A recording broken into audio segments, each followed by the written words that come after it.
पावसाळा सुरू झालाय, पण खूप सारी गर्दी पण आहे आमच्यासोबत. असं नाही की पाऊस आहे म्हणून लोक येत नाहीत. काल उज्जैनमध्ये पोहोचलोत.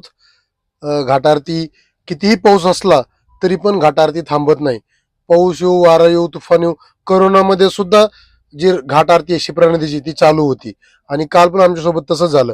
आरती सुरू झाली आणि पाऊस यायला लागला. इतका पाऊस जोरात आला ना, फक्त 10 मिनिटच पाऊस आला जोरात. पण ते म्हणतात ना, तरी पण आरती झाली. आम्ही आरतीत पावसात उभे होते सगळे कस्टमर, आणि आम्ही पावसात सुद्धा आरती केली. आरती चुकवली नाही. त्यानंतर आम्ही नियोजन केलं सगळ्यांना छत्र्या द्यायच्या. सगळ्यांना छत्र्या दिल्या, त्याच्यामुळे कुणीही भिजायचा प्रश्नच आला नाही. सगळ्यांना प्रत्येकाला छत्री वाटली आम्ही. छत्रीमध्ये पाऊस चालू होता, पण तरी प्रत्येक ठिकाणी आम्ही गेलो. त्याच्यानंतर मंदिरात गेलो दर्शनाला VIP पास काढून. गर्दी पण खूप.